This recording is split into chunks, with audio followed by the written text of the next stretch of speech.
This is the Greg Bedard Patriots Podcast with Nick Cattles. This episode is brought to you by PrizePicks, the largest daily fantasy sports platform in North America. Download the app today and use code CLNS for a first deposit match up to $100. Pick more, pick less. It's that easy. PrizePicks. Again, the code is CLNS. Also brought to you by Factor Meals, where every fresh, never frozen meal is chef-crafted, dietitian approved, and ready to go in just 2 minutes. Head to factormeals.com/Bedard50. Use code again, Bedard50, to get 50% off. All right, Greg, before we get into the breaking news from earlier today regarding Kyle Duggar, let's first point out something that I know you're very proud of, the channel market survey. The results came out in the last 24 hours, and big boy, we're number one when it comes to sports podcasts around this area, huh? Yeah. I was pretty surprised. I mean, look, we've been steadily climbing since these came out. I got to give you a ton of credit. We started this thing from nothing just because we wanted to work together, and I've been a fan of yours from afar for a long time. And let's see, I think we've done this in multiple states. Oh yeah, with you. Okay. Different jobs, certainly in transition. I want to give you a big shout out because I know you've come back home. You've risked a lot. Trust me when I know how tough it can be. But I've always valued having your voice on here and your opinion, which I respect. So, I just wanted to thank you, and of course thank our listeners. I mean, I think the biggest thing is that, we just try to speak the truth here, and we don't have an agenda, and I guess it's going over well. I guess so. And look, kind words for me, but let's be honest. It's the Greg Bedard Patriots Podcast, and the people show up in droves because Greg Bedard's the name on the headline board there. And also let me point out that Greg, he moved up 2 spots to the number 2 favorite local sports writer as well. So Bedard business is going very, very well. People clinging to Greg Bedard coverage, and I think it does really speak to Boston Sports Journal. And I'll just say this quick note. Thanks to the listeners, of course, the viewers as well, whether you watch on YouTube or you listen to Apple Pods, however you get the podcast, we appreciate every single one of you. And I will say that, Greg also took a chance and a risk by starting his own website and starting his own business venture. And I think it says an awful lot that, you get these kinds of votes that pop up and these results. And I think it says a lot about the program that you've run over there, the website, and what you do. So congratulations on that as well, my friend. Thanks, Nick. One thing I just wanted to say on that real quick, and hopefully I don't become emotional like Jason Kelsey or anything like that, but just to sort of share to the listeners, a little inside ball game stuff. About this time last year, after sort of the Matt Patricia year with the Patriots, I was at a pretty low point in terms of I thought I did a really good job start to finish that year, telling people the truth about the Patriots, from even, before they got started in May to what was going on with the offense and how things were going to go, and, picking their record correctly and things like that. And I thought I hit on just about everything. Now, I'm never going to be perfect. I'm never going to get every evaluation right. And at the end of the season, I was frustrated. I didn't know if people were listening. I didn't know if people cared. I didn't know if people wanted to hear the truth about their team. And so for this to come out just sort of reinforces, and of course I know our listeners, the readers at BSJ, our core people, they understand it, and that's what they come there for. But it just really reinforced that, yes, a lot of people, they want the truth about their teams. And I think that's why they come here, they go to BSJ, and that's what we try to give them each time out. Yeah, so I had many conversations with Greg from across the country last summer as he was kind of going through things, thinking things, through and the idea of what he should do, what he was going to do, and interesting conversations that we both had. and we have with each other, frankly, going through some personal stuff as well. So anyway, that's enough about us. But yes, Greg did have those conversations, and what he says is true. He was wondering where his place was and what he was going to do or not do, and I think he made the right decision. All right, speaking of free agency, which Greg might have been if he decided to go a different route last summer, there's your corny big market transition, everybody. And speaking of transitions, this guy's on fire. Kyle Duggar. Kyle Duggar ends up getting the transition tag, Greg, from the Patriots. Now, let me first lay the groundwork quickly and concisely for everybody trying to figure out what the transition tag is. And then, Greg, I'll ask for your thoughts. So, transition tag, it's less money than a franchise tag. It's $13.8 million versus $17 million. Duggar's allowed to talk to other teams during this time. The Patriots, if Duggar gets an offer, they can match that offer. They can say, okay, well, we want to keep you. We're matching it, and you're a Patriot. If Duggar walks, the Patriots do not get any compensation. Now, if an offer sheet is not signed with another team by like late July, then Duggar can only negotiate with the Patriots. So this is not one of those, okey dokes, and then all of a sudden in August, he can change his mind and go to another team. There is a deadline with him getting an offer sheet and signing said offer sheet. Another part of this, Greg, is that Duggar will not be eligible as a compensatory pick free agent next year. The formula, if you have your guy, he signed, he walks into free agency. If he signs a big deal with another team, you get a comp pick.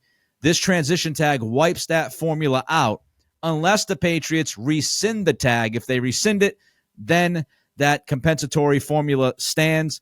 And, of course, the transition tag, I know we'll get into this. People are wondering, can you franchise Mike Onwenu? You can't. Once a transition tag is used, you cannot use another tag. That's part of the new CBA and collective bargaining agreement between the union and the league. All right, so I laid all that out for you. Greg, just your initial thoughts when you saw this pop up just about a couple of hours ago. Well, let's just stick with Kyle Duggar for now and sort of my read of this. The transition tag isn't used very much. I think it's been used, 5 times in the last 20 years or something like that. And basically, when you use the transition tag as opposed to the franchise tag, really what this is saying is the two sides are pretty far apart on their value. And there was a report from Tony Pauline. I'm not sure where he's writing now, but he's well respected. He talks to a lot of people. He said that there was an offer on the table for Kyle Duggar for $13 million, a multi-year extension at $13 million. This tag is a little bit above that. So that's basically telling me that Kyle Duggar thinks he's worth more, that he was holding out for more. The Patriots disagree, and basically what they are saying is, okay, go ahead, go find that offer, and we'll match it. If you're right, we will match it, and you'll be back here. Where this works for the Patriots and why I don't mind it for the Patriots as opposed to other times, and when you get into other tags like restricted free agent tags and what levels and stuff like that, that's sort of besides the point. But why I don't mind it in this circumstance for the Patriots is they have $100 million in cap space. So where you get into an issue with the transition tag is if you're tied up against the cap. You use the transition tag. The other teams know this, or they know you're having cap trouble. So either they wait really late in the process to sign an offer sheet when maybe you've used up your cap space and you can't match it, or they construct it in such a way where it would wreck your cap and the team just couldn't do it. They knew that the player's former team couldn't match the offer. The Patriots they are not in danger of any of that with how much cap space they have relative to the rest of the league. And so really this is just a placeholder. It's almost like an arbitrator in terms of between Duggar and the Patriots. I also like it as opposed to just saying, hey, Kyle, go get the offer. We'll match it. We'll, make up the tax difference, whatever. If they said that, why I like the transition tag better is, at the end of the day, Kyle might want to say, well, I want to go play in Miami. or I want to play in California. I don't want to play in New England anymore. So the Patriots might be intent on matching an offer. But Kyle might be like, no, I want to go play for this coach. I want to go play in this city. Like, keep your offer. This is where I want to go. This is where I want to live. With the transition tag, the Patriots have the right to match that. So they determine really whether Kyle Dugger's back here next year or not. And at the same time, they both find common sense agreement on how much he is worth. Yeah, when you look around, I know Jonathan Jones from CBS tweeted this a little bit earlier. It is a depressed safety market, and there have been 3 or 4 safeties just today that were released. Now, I'm not telling you that Kyle Dugger is not worth more than Jamal Adams. He obviously is at this point in their career, but there's going to be safeties out there that are going to be available for much cheaper than Kyle Dugger. And so you also, as Greg has pointed out on this podcast several times before, there are things that Dugger does very well. There are things that he's not so great at. He's not the best cover safety. He's more of an in-the-box, aggressive, downhill kind of guy. So now you need a specific fit for Dugger to go along with that depressed market. And what Elliott Wolf and company are saying is, hey, we don't think another team out there is going to blow you away. Yeah, they might offer you $14 million a year, but we'll bump it up $200,000 from the transition tag, and we'll get that long-term deal done and keep you here in New England, Kyle. And Kyle, look, he has the right. If he believes that he can get $16 million, $17 million, which is pretty much the top of the safety market, you're looking at about $16 million. If he thinks he can get that, well, this is his opportunity. But I think the Patriots are doing some smart business here, Greg, and allowing him to go out there, talk to teams. I think it also shows that, hey, we value you. As you said, they're not letting him walk out there just free. They're saying, no, we value you. We're going to put this tag on you because we really want you here, Kyle. And if you don't find a deal that's unbelievable, and even if you do, maybe we match. But we want to tell you that we want you here. And this is a way to do that when you still disagree about the price regarding the player. From Dugger's standpoint, Greg, I think another question is, do you think he's motivated? Let's say he goes out there, because some people would say, well, he can just sign the tag, stay here for a year, and then hit free agency. But do you think it's a little bit different with Dugger because you have mentioned his age in the past? Yeah, I think this is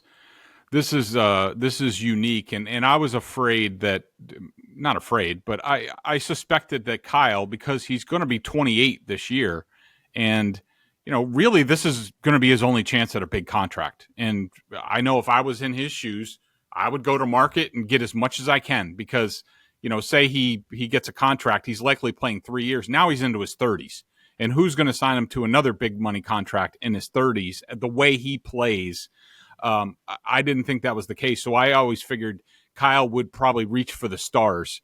So I definitely think that's a factor. And I will say, Nick, the other thing that this tells me, and now we'll bring Mike Onwenu into this a little bit, is normally when you have multiple guys that you're thinking about tagging, and obviously Onwenu and Dugger were the likely candidates for the Patriots. We've discussed it and debated it before. Normally what happens is you tag the guy who you're furthest apart on as far as value. So I am somewhat encouraged, I think, a little, and I could be completely off on this, but that they are closer with Mike Onwenu to coming to an agreement on a long-term extension that wouldn't be signed until the new league year when free agency starts. And they decided to figure out the value for Dugger and sort of put a placeholder on him. I'm hoping that's the way it ends up because I still think, and we'll see the way it plays out. I still believe that Mike Onwenu should be more of a priority for this team, where they are offensively, how much less money they're spending on offense. It's like $58 million compared to 90 something on defense. So I think that Mike Onwenu getting another really good offensive lineman with this rebuild is more of a priority. And I'm hoping, my instinct is to tell me that they're close on Mike Onwenu, who's dealing with some agent stuff that might be slowing the process, but they're close on Mike, and they just want to put a placeholder on Dugger. And to me, that's the best of both worlds for the Patriots. Yeah, because that's the initial reaction, right? I think a lot of people have that reaction of, wait a minute, if you're going to tag one of these guys, why is it Duggar and not Onwenu? And it might lead you to believe, like you're saying, Greg, that they have a deal almost done, that they're very confident they're going to be able to bring in Onwenu. Because when you look at this, I was just reading the other day, the guard market is supposed to be, pretty pricey this offseason. A lot of people expect the guard, position to cost $15, $16, $17 million per year. And obviously Big Mike is one of those guys near the top of the board. So you would think from a supply and demand standpoint, the fact that guard is more of a premium, you would think that Wolf would put a tag on Onwenu and let Duggar walk. But because he did the opposite, you do wonder if it means that they're closer with Onwenu than they are with Duggar. Or the Patriots are just not thrilled with, spending $21 million on the franchise tag with Mike or the transition tag with Mike. So we'll see how it all works out. We'll talk about offensive line stuff a little bit later as well, because there are some rumors about who the Patriots might be going after. I just want to circle back to the safety stuff for a second, because we do have some news with the safety market. And as I just mentioned, it's going to be a depressed market because of supply and demand. There's going to be a lot of guys out there. And the Giants just decided to not tag Xavier McKinney. So there's another safety that is on the market that is available. So if you see more safeties available, it's not good news for Kyle Duggar. All right, we've got a lot of and I just want to say, Xavier McKinney, who is more of a free safety, and I know there's some reports that the Patriots might be looking to add a premium piece on defense. McKinney or free safety is where I would be looking, but also I think they'll also look at edge, especially if Matthew Judon, who wants a new contract, is not in their future. Yeah, I wonder if they're eyeing Danielle Hunter. All right, before we move forward with more, a lot of free agency notes out there. Before we get to that, Greg wants to tell you about our friends at PrizePicks. Football season may be over, but the action on the floor is heating up. Whether it's tournament season or the fight for playoff home court, there's no shortage of high-stakes basketball moments this time of year. Get in on the excitement with PrizePicks, America's #1 fantasy sports app, where you can turn your hoops knowledge into serious cash. Testing my skills on PrizePicks this season is the most exciting way to play daily fantasy sports. If you have the skills, you can turn $10 into $1,000 with just a few taps. This week on PrizePicks, I'm selecting Stephen Curry for more than 29 points, Caitlin Clark for more than 30 points. Yeah, you can cross streams, cross sports, all that stuff. LeBron James, more than 7 assists. Download the app today and use code CLNS for a first deposit match up to $100. Make sure you use promo code CLNS for a first deposit match up to $100. Pick more, pick less. It's that easy. Yeah, our friends at PrizePicks, very, very easy app to use. People love it. More or less at PrizePicks. As we told you, the largest daily fantasy sports platform in North America. All right, we got more free agency notes, Greg. A lot of stuff happening throughout the league today because it is the deadline for these tags to be used. Let's start with wide receiver. So Mike Evans agrees to a 2-year contract extension with the Bucs. He's off the market. Michael Pittman gets the non-exclusive franchise tag. If people are wondering, that means that, yes, you can negotiate with Michael Pittman if you're the Patriots, but you'd have to give up, I think it's 2 first-round picks in return for Pittman. I don't see that happening. So just kind of your thoughts on the domino effect at wide receiver, and it certainly looks like Calvin Ridley might be the guy that's best available by the time we get to next week, Greg. Yeah, I just think that he's probably going to be the top guy available, and he's going to get overpaid by somebody, and I do not expect Elliott Wolf and the Patriots to overpay for players. I do think they'll pay, but getting crazy on Calvin Ridley, I don't know about that. That's more for other teams to do. One thing I wanted to point out, because you also have like T. Higgins, is getting tagged by the Bengals. Another wide receiver. I did want to point one thing out for people, and this is possible, and it's very possible with T. Higgins and also L'Jarius Sneed, the Chiefs cornerback, is that, yes, the compensation is whatever it is, 2 first-round picks or what have you, depending on the tag, but nothing precludes the teams from working out a deal. So basically, they would just trade the player. You can agree to a trade that's lesser than the tag. It's very similar to how the Patriots got Wes Welker from the Dolphins. I think Wes was a restricted free agent at the time. The Patriots and the Dolphins came to an agreement on compensation, and then the Patriots signed Wes Welker to a new contract once he got there. So don't be afraid of the compensation, because you really don't need to sign a contract offer. Now, if you really want the player and the other team wants to retain him, then you're going to have to give that up. But that rarely happens. Most of the time that the teams settle on, say, like 1 first-round pick, and then you got to pay the player. But you can craft a deal like that. Great point. All right, let's get to the tight end market. So Dalton Schultz, who was somebody who's been linked with the Patriots in some reports over the last few days, he's going to stay in Houston. 3 years, $36 million, of course. This could set the market for Hunter Henry, maybe a little less than Dalton Schultz, maybe the same as Dalton Schultz. But now the Patriots, Greg, they're looking at Henry, who reportedly they are far apart, talking to him about contract extension. Noah Fant is also out there. Gerald Everett is also out there. Where do you think this leads New England as far as the tight end position goes? Yeah, I think they would want Hunter Henry back. What was the Schultz? How much did he get? 3 years, 36. So it's right about 12? The franchise tag, I think, right? The franchise tag went up a little bit. And that's where, Hunter Henry got it, 3 years ago from the Patriots. Him and Jonnu Smith both got like $12 million per year from the Patriots. You would think Hunter would be a little bit below that. I could see why he's drawn a hard line and maybe wants to go to market. Remember how the Patriots ended up with both Jonnu Smith. Remember, they signed Jonnu Smith first, and then sort of Hunter Henry happened at the same level a day or two after that. And what really happened was Hunter Henry, I think, turned down the Patriots offer, went to look for bigger money, wasn't out there, then came back to the Patriots and just said, is that offer still on the table? And then Bill thought about it and was like, 2 tight ends at that number? Okay, yeah, let's do it. So Hunter is definitely, one of these guys who, and there's nothing wrong with this. It's not a criticism. I think he's looking for the best deal possible. And to me, I think at the end of the day, getting Pharaoh Brown and Hunter Henry back, I think would be the best thing for the Patriots. Then you can draft one and develop a guy, sort of like what we wanted them to do last year. But of course, we all know what happened with all that stuff, tackle and tight end. And so I could see Hunter Henry being back here, but again, they're going to let him go to market and determine his value.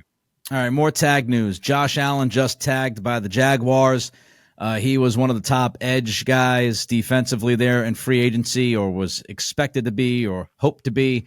He's off the market. He's been tagged. Brian Burns also tagged by Carolina, so both edges get tagged. Greg, I mentioned this name a little bit earlier. I found it interesting that Doug Kyed, Andrew Callahan at the Herald, they've reported that the Patriots are going to target at least one elite defender who would start immediately for Gerard Mayo. Now, when I think elite. A lot of people say, oh, that guy's elite, but he's like 8th or 9th as far as rankings at the position. Elite means cream of the crop, baby. We're talking top 10, top 15 free agent here. And I do wonder if edge is one of those places. We talked about, Matthew Judon. Maybe it's time to move on from him because of his contract. We know he's going to want to get paid. Danielle Hunter is a name I keep going back to. He's somebody who has been incredibly productive, more than 70 pressures last year for Minnesota. He's out on the market. What do you think about Kyed and Callahan's report about, hey, maybe the Patriots do go defense and try to get one of those elite names available? Yeah, I think it's, in my opinion, it's a case of, I think it's swapping out one for another, sort of what we talked about earlier. I think that Judon, we all know what the contract issues were last year, and it's sort of holding in camp, and then they moved money from 2024 into 2023 to get him done, and now he's not set to make much, and no guaranteed money, stuff like that. And a player as accomplished as Judon, and doesn't like that, and he's going to want a new contract or a new situation, and I could see the Patriots saying like, okay, go do your thing, and then swapping Hunter in for him would make a lot of sense. I do think that I think that edge and free safety will be two spots on defense where they're looking to make an impact. Josh Uche probably gone. If Judon's gone, they don't have anything on the edge, so they better have a plan at edge. I know some people were getting excited about Christian Wilkins, who's not going to sign with the Dolphins. But the question about Wilkins and really any interior defensive lineman that's out there is you've got Barmore. And if you're going to sign Barmore to a big fat contract extension, how much money are you willing to pour into the interior defensive line? You're going to give Barmore this big fat extension plus give Christian Wilkins a top of the market deal, and now you're paying what, $35-40 million average annual value at inside defensive line? I can't imagine that's going to be the case. So I would look at edge, I would look at safety, and it depends on, again, the elite moniker, but corner could be an option too. You can move Jonathan Jones out of the outside. So I don't think it'd be crazy to think that cornerback could be a target, including old friend Stephon Gilmore. Maybe he's open to coming back on a 1-year deal until you can kind of reshape that thing with Christian Gonzalez. Let's get back to the offense. I will say, just real quick, I will say, totally agree on Hunter. Bryce Huff from the Jets is a guy who I think is going to get paid. He's sort of flying under the radar, but really good. And so, and I think free safety, when you look at it, and we don't know what their plans are with Marte Mapu, as we talked about before, and how they view him. But to me, there's no question that free safety was a weakness in this unit. And if I'm Gerard Mayo, that's something that I'm looking to upgrade. Yeah, and some would bring up Hassan Reddick, but of course, if you're gonna go out and get him, that's gonna cost you a pick or two because that would be via trade. So, but he is another guy that's been reportedly available, even though he says he wants to stay. All right, let's get back to the offensive line quickly. We were talking about Onwenu a little bit earlier. There have been reports, Greg, that the Patriots are targeting Tyron Smith, of course, from Dallas. We thought that Smith was going to stay in Dallas. Now it looks like he's unlikely to stay in Dallas. Might lead you to believe that during the combine, his agent heard something that he might be able to get more money than Dallas was willing to offer. Would you like that idea, the Patriots going out and getting Smith on a short-term 1 or 2 year deal and putting him at left tackle? Yes. And by the way, I forgot to add, first of all, nobody loves Christian Wilkins more than I do. I have loved watching his film over the years for the Dolphins, but I agree it doesn't make a whole lot of sense for this team unless you're going to move like Devon Godchow or something like that, even though they play slightly different positions. As far as Tyron Smith, when he's on the field, he's still elite. The problem with him is he's hurt all the time. So, yes, in a vacuum, if he's healthy, yes, I would definitely look into that, and I think that would be appealing, at least as a placeholder. Maybe you get a developmental guy. You're going to have another plan if he goes down, because he often goes down, and I don't even know how much he practices and things like that. One thing, Nick, I want to caution people on, and we're going to hear this, and we've already heard it, and we're going to hear it a ton more.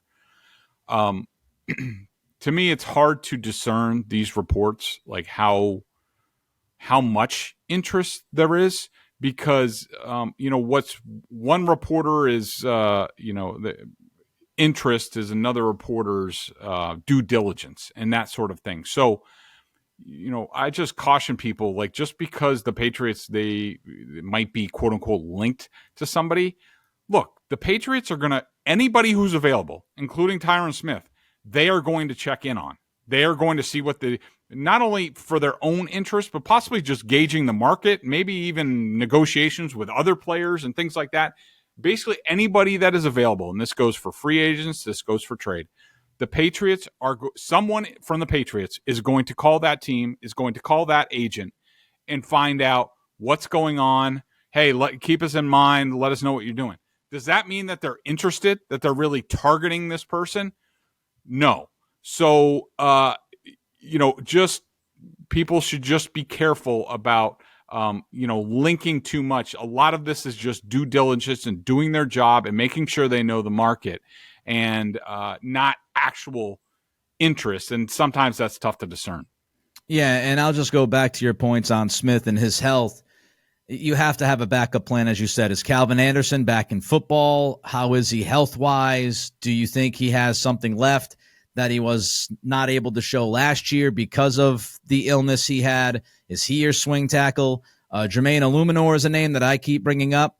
Is he great? No, he's not, but he's been pretty good for the Raiders the last couple of years. He could be a swing tackle. He could be some depth insurance if you go out there and you get Smith.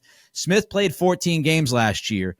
He was a second-team All-Pro, and, a lot of people in Dallas would tell you it's because they changed his practice schedule, i.e. he did not take a lot of contact during the week. They preserved his body. So maybe that gets him somewhere. Before I give you another offensive line name, Greg, I could be wrong, but I think you like this guy, and I don't know if it's going to matter at all or not, but interestingly enough, it looks like the Dolphins have released their starting linebacker, Jerome Baker. Is that somebody who you take a look at?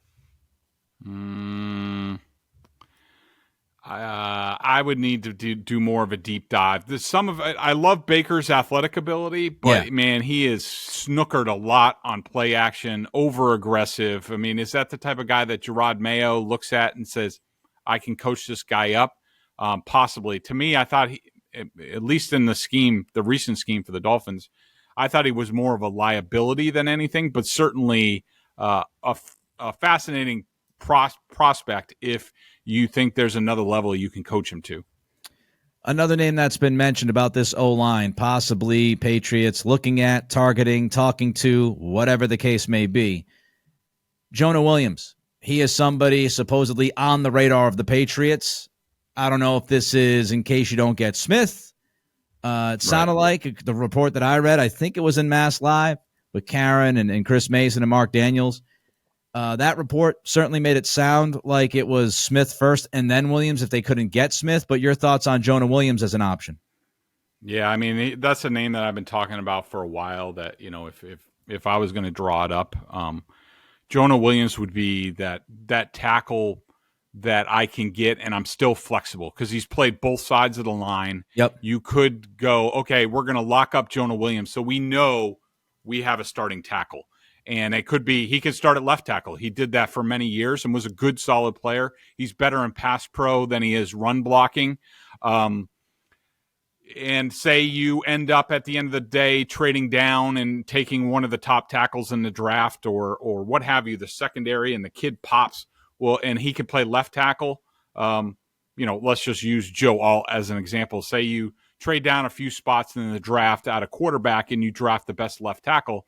If Joe Alt hits and he's the left tackle, all of a sudden Jonah Williams is your right tackle, and now you're cooking with gas. So Jonah Williams is a guy that I would have a lot of interest in.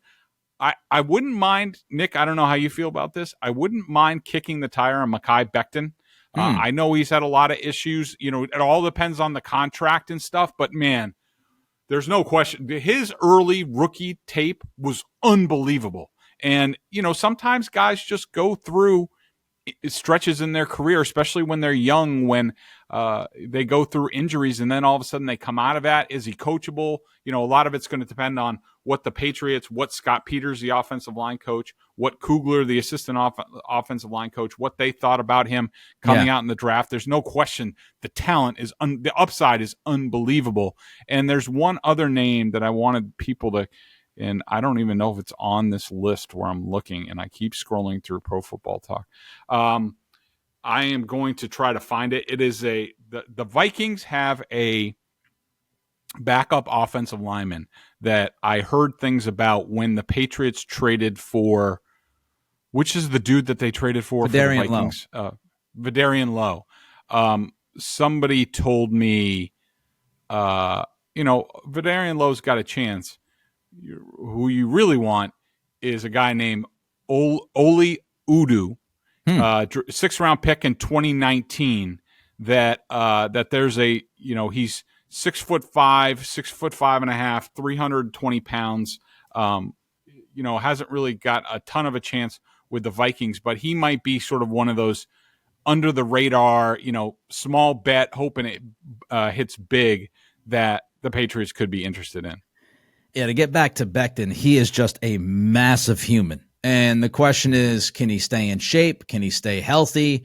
How invested is he? I actually watched him a decent amount at Louisville because one of my really good friends down in Virginia is a Louisville fan. So I saw a lot of Lamar Jackson and Mekhi Becton during those couple of years. And yeah, I mean, there's no doubt about his potential, his athleticism at that size. He'd be an interesting flyer. He'd be an interesting kind of lottery ticket. As far as I did want to ask you, because I don't know how much we've talked about this. I'm trying to remember, but everything blurs together. So obviously Onwenu, the offensive line tag is the offensive line tag. Doesn't matter if you're a guard or a tackle, you get the same number at about $21 million. Greg, when you watch him, because I know there's some disagreement here within the football film world. I was reading Mass Live, and there's a line in the Mass Live story that says Sidy Sow is the presumed starter at right guard. And immediately when I read that, I said, well, that would tell me the Patriots see Mike Onwenu as a tackle full-time. Where do you stand on Onwenu? Do you think he is a full-time tackle? You sign him, he's playing 17 games on the right side for you. I would say, I would put it this way. In an ideal world, Mike Onwenu is a starting right guard and, all-pro caliber. At tackle, I would say he's in the vicinity of Pro Bowl, but where the Patriots are, I don't have a problem with each. From what I understand from Mike Giardi, Onwenu prefers to play guard. I mean, Sidy Sow saying that he's the presumed starter right guard, I think is a little ambitious. I mean, look, he did some nice things. I want to see how thick he gets in the offseason. But what about left guard? Who's playing left guard? I mean, Mafi, he's a bit of a project. Cole Strange is coming back from a serious injury. I mean, I more had Sidy Sow penciled in at left guard. But, maybe people have other ideas. Yeah, and there is some questioning if Cole Strange is going to be ready for the beginning of camp. Yep. With the knee injury. And look, this is not the dump on Strange because he actually improved throughout the year last year. He was getting better as the season went on. But This is the issue. One of the issues that Greg has talked about ad nauseum with him. He's a little bit thin in the tuk-tuk. And, he doesn't have a big trunk, as they say. He doesn't have big legs, big thighs, big ass. And when you're not as big and you're taking that, you're taking that beating as an offensive lineman, you could be more prone to injury. And one of the things that we've seen with Cole, unfortunately, is a number of injuries. And they've accumulated very early in his career, which was part of the reason why Greg would look at him and say, look at the trunk. He's not as big as other guys. That could cause some issues aside from getting pushed around a little bit, which is the other problem. All right, we've got more here coming up. I do want to remind the people, Greg Bedard Patriots Podcast with Nick Cattles is brought to you by PrizePicks. PrizePicks is the largest daily fantasy sports platform in North America. You can download the app today. Use code CLNS for a first deposit match up to $100. Pick more, pick less. It's that easy. Again, that code is CLNS. Just want to close the loop here on the offensive line because Calvin Anderson, we were just talking about him and his illness. He literally just tweeted less than a half hour ago, I almost lost everything. In 2023, I nearly lost my life and my career. I had to walk with God in order to turn devastation into transformation. Soon I will tell the story of how resilience allowed me to return to the game I love. I promised you I would be back. So that certainly sounds like a human who is looking forward to playing football in 2024. If you were wondering about Calvin Anderson and his aspirations and his availability, it does look like he plans on returning to the Patriots, and hopefully he is healthy. All right, so let's move away to wrap things up here from free agency and the franchise tag and transition tag talk, because we want to move toward Dynasty. And I know this documentary has been pretty polarizing for a lot of people out there, and there was a lot of conversation about the Aaron Hernandez episode that was the most recent that we saw. I think it was episode 6 on Hernandez. And there was a lot in this, okay? I thought Deion Branch was absolutely fantastic when he was talking about his relationship with Hernandez and some of the things that he saw and that he heard. I know Devin McCourty on Andrew Callahan's podcast. He didn't sound like he was too thrilled that Brandon Lloyd was spotlighted as much as he was in that episode. And Devin's point was, dude didn't really know. I'll paraphrase and give you the gist. he wasn't the guy to throw out there as much as they did. Greg, your thoughts on the Hernandez Dynasty episode? I will get to that as soon as I tell our friends about Factor. Eating better is easy with Factor's delicious, ready-to-eat meals. Every fresh, never-frozen meal is chef-crafted, dietitian-approved, and ready to go in just 2 minutes. You'll have over 35 different options to choose from every week, including Calorie Smart, Protein Plus, and what I get, the keto meals. Also, there are more than 60 add-ons to help you stay fueled up and feeling good all day long. What are you waiting for? Get started today and get after your goals. There's no prep, no mess meals. Factor meals are ready to heat and eat, so there's no prepping, cooking, or cleanup needed. So what happens is they send this ridiculous box with absurd ice packs and stuff like that. The stuff is still frozen through. And I got to tell you, the meals, I know people don't like this stuff. I was kind of like, I'm telling you, the meals are delicious. And you just have to pop them in the microwave. I did the oven and the microwave, but really at the end of the day, it all tastes the same. Pop it in the microwave for 2 minutes. And I'm telling you, it's delicious. The sauces that they use on it, I don't know how they do it, but I had the turkey chili and zucchini the other day. Oh, the flavor was off the charts. I mean, you guys got to take advantage of this meal. Just try it once. I'm telling you, it's one of these great things where if you want to eat healthy, you don't have the time, you're busy like us doing different stuff, covering a football team, like having Factor in your freezer or in your refrigerator, it's a lot of peace of mind. So head to factormeals.com/Bedard50. That's factormeals.com/Bedard50 and use code Bedard50 to get 50% off. That's code Bedard50 at factormeals.com/Bedard50 to get 50% off. Just try it. Trust me, you'll really like it. All right. So Greg, Hernandez episode, Dynasty. Okay. So a few different thoughts. Number one, I mean, people know that I was right in the middle of all of this Aaron Hernandez stuff throughout. I remember coming and covering. I started covering the Patriots in the middle of him and Gronk's rookie season, that 2010 season, and it didn't take me very long to say, who the hell is Aaron Hernandez, and why the hell did he last until the fourth round? Yeah, and so that's a whole different story about calling different teams and teams taking him off the boards and what was known and what wasn't known and what was going on with him back home. Just focusing on this episode, my overall impression is, and this will probably be unpopular, and I'm just talking about the things that they talked about in the episode and about Aaron and about the Patriots and about Belichick. I thought largely it was very accurate. Everything that they depicted from, I wish they delved into Bill's relationship with Urban Meyer a little bit more, the pre-draft evaluation, things like that. It was all pretty accurate. What I will say, I thought, to me, there were two things that were unfair, and really, really lessened the impact of this episode. And I will say, I watched this episode twice, once by myself. I watched it with my wife and kids last night I wanted to see their impression, and especially my wife, who's really smart and a sports fan, not a Patriots fan, but she's a sports fan. And so I wanted to see what she thought, how different people were depicted. I thought it was unfair the way they categorized his press conference to open up training camp after Hernandez had been arrested and released from the team. I thought that 7-minute opening statement from Belichick was one of his finest moments as Patriots coach. He while a lot of people, especially a lot of the baby Patriots fans, were like, Bill doesn't need to say anything. He doesn't need to. No, he did. And I'm glad that he hit it on the head. He took accountability. I thought it was great. Yeah, he didn't really answer any questions after that. Fine, that's what you're going to get. The way it's depicted on there is Bill sort of like just giving a press conference and then, tossing aside a couple questions and like running off the podium. That's not what happened. Yeah. He did take accountability for it. There largely weren't many questions after that, because he did address almost everything in his opening statement.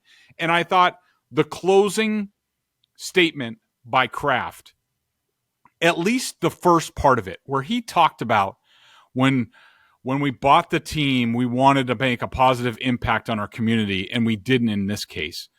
Like, that was some bullcrap that's gone along with other things in this documentary.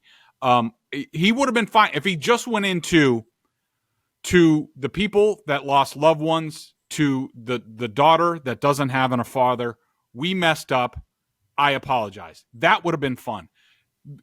Putting the precursor on it about making a difference in the community. I mean, come on. You bought a professional football team. You made all these deals, which you bragged about in the documentary, about how you secured the stadium first so that you could edge out other buyers, and other buyers wouldn't want. Like, this was all a business transaction, and this is a business for you, and it's a moneymaker for you. Like, the community stuff is nice, but, it's window dressing. It's really a business at the end of the day. So just largely overall from 10,000 feet, I thought the documentary was pretty accurate. I will say, when I heard Brandon Lloyd was, and I heard this, I think, from Michael Hurley, Michael Hawley, who's in this a lot. Yeah. He had told me that Brandon Lloyd was really good on the Aaron Hernandez episode. And I was like, Brandon Lloyd? They got Brandon Lloyd to talk about Aaron Hernandez? Like, I will say, Brandon looks great in this. He looks very clear-headed. He sounds awesome. Anecdotes were awesome. Okay. He was here for 1 year, and that dude was, at least emotionally, I'm not talking about off the field and homicidal tendencies, that year and during his entire NFL career, that dude was more mentally unstable than Aaron Hernandez was. And in fact, I'll share a story with you I've never told publicly before. I told this to Kern last night. So everybody knows I and other media members encountered Aaron Hernandez at that combine. And I've written about it. I was on the Globe podcast. I've talked about it a bunch if you want to hear the full story. What I've never told anybody before is that when Aaron and I were at the bar very early in the night, after he had bought us around, me and some of the other NFL writers were there, and Ian Rappaport was there, Burt was there, Manish at the time, who was covering the league, was there. There was a bunch of people there. And I remember asking Aaron about some of the Patriots free agents. Basically, anybody with the Patriots, when I'm at the combine, I'm like, I got a list. Like, what do you think of these guys? And I asked Aaron, I said, do you think Brandon Lloyd will be back next year? And he was like, no way. He was like, that dude's effing crazy. So Aaron Hernandez at that time thought Brandon Lloyd was crazy. And so, like I said, Brandon looks great. He looks very lucent. That was not the case when he was a player. And yeah, it knocked me over when I heard that Brandon Lloyd was commenting on Aaron Hernandez. That was an interesting choice. Why? I don't even know. Why did they call Brandon Lloyd? He was with the team 1 year, but whatever. So what'd you think of it, Nick? I'm very interested to hear your thoughts on it. All right. So I agree on the press conference part. I thought that was overlooking what Belichick did on that day. And, there weren't many moments where Belichick stood up there and did what he did in that press conference. And I thought overlooking that was an injustice. I actually thought this episode was ridiculous when it came to the handling of Belichick. And through the first 5 episodes, I heard people saying, it's been unfair. I disagreed with those people. Like, I thought episode 5 made Belichick look like the mastermind, the football genius. I thought episode 5 was a bunch of bouquets at the feet of Belichick. But the Hernandez episode, it rubbed me the wrong way. And this is not hindsight. I said it to Kelly right after it was over. I said, I don't feel right watching that. It just came across to me, and this is all subjective and how you view it. It just came across to me that they put way too much blame on Belichick for the Hernandez situation. And I just, a couple of parts, because I do want to highlight with exact information here. The thing that sent me over the top was at the end. When they made it sound, they kind of implied that if Belichick sent Aaron Hernandez out to Seattle, lives would have been saved, Hernandez could have been saved, and all of that.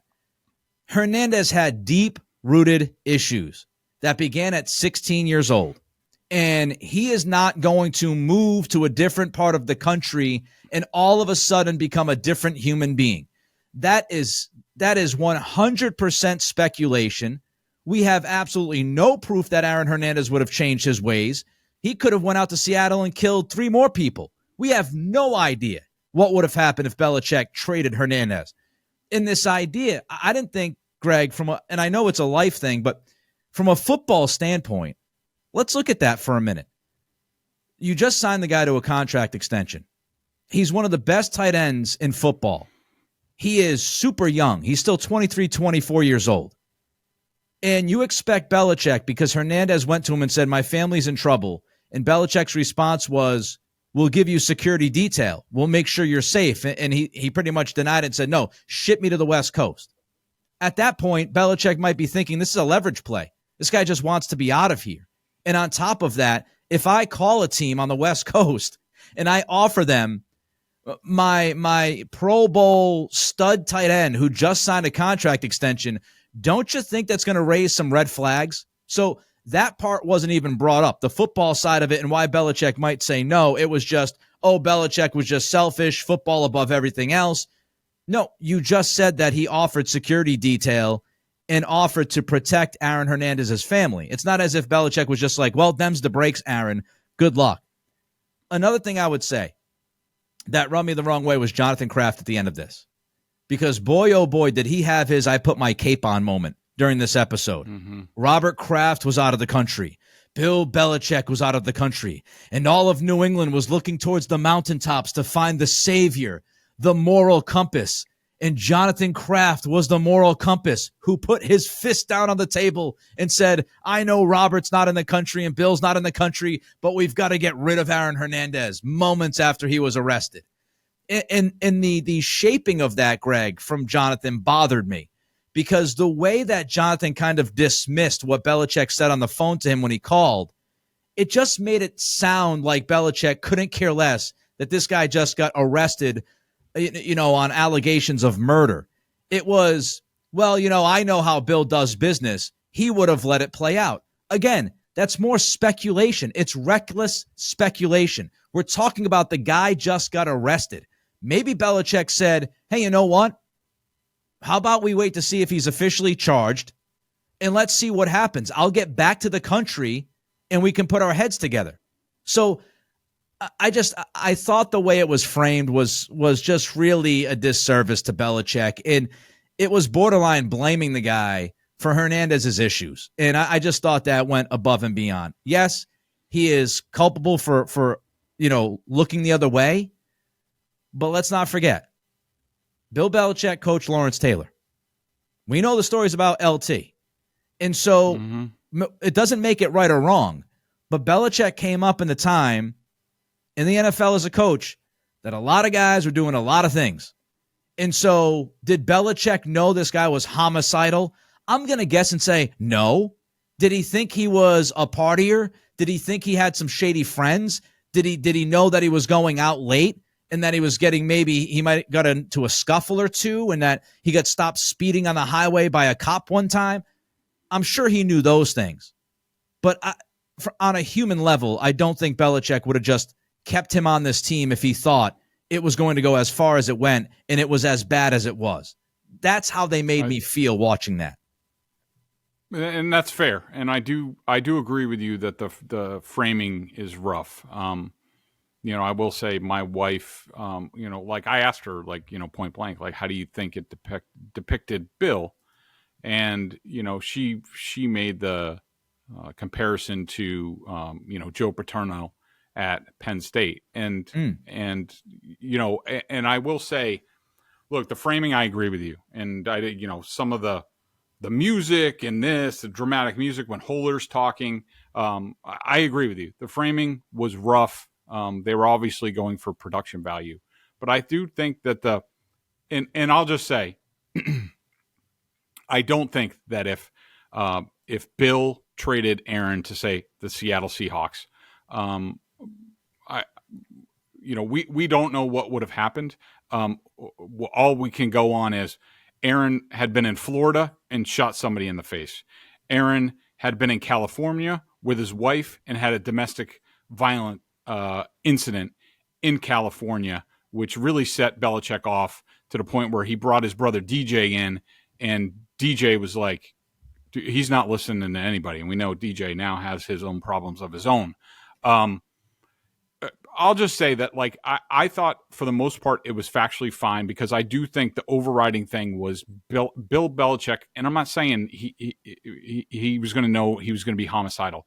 There was a lack of due diligence throughout this, from the pre-draft process to when he was with the Patriots. Even Ernie Adams and Robert Kraft are quoted in there. Robert Kraft, there's video of him talking to Belichick on the field about how Aaron realizes he has to get away from people. So there were things known, and I think things they looked the other way. Yes. To me, looking back on this, and especially the contract extension, at least Ernie Adams is saying obviously that was a mistake. The contract extension was the most egregious error in all of this, because we see this with every player that they deal with. Like, for example, the Patriots didn't give J.C. Jackson a bag. They didn't give Aqib Talib a bag, because they were afraid of what was going to happen if they got that money and how it was going to change them. I think Bill, this is just my opinion, I think he rushed to do the Hernandez, and Gronk got a similar deal because they saved money over the long term. I think they rushed to do that. There was stuff with Rosenhaus going on at the time. I just think that the only thing that would have prevented Aaron Hernandez, and I thought it was great foreshadowing, what happened, something that happened similar to Chris Carter, and again, these are two different circumstances. He had substance abuse problems. Aaron Hernandez had a lot of issues. And they had that incredible footage of Aaron Hernandez asking Chris Carter a question at the rookie symposium. Yeah. I mean, that, to me, the only thing that would have changed things for Aaron Hernandez is if publicly stuff came out ahead of time, and to the point where the Patriots traded him and then leaked like he's in all sorts of trouble off the field. That might have scared him straight for a time, but just trading him to another team, even to Seattle, where's he going to go in the offseason? He's still going to go places unless he stays in Seattle year round, which he's not going to do in his house. He would have had issues. I just think he needed some sort of incident similar to Chris Carter to change the course correction of his life. And that never happened. And so I don't think things would have changed a whole lot. All right, so we started with Kyle Duggar. Let's end on Kyle Duggar, because the New England Patriots just released the official statement about the transition tag. And here's what Gerard Mayo said about the team using the tag on Duggar. Quote, Kyle is a talented player with a strong work ethic who has improved every year and been extremely productive.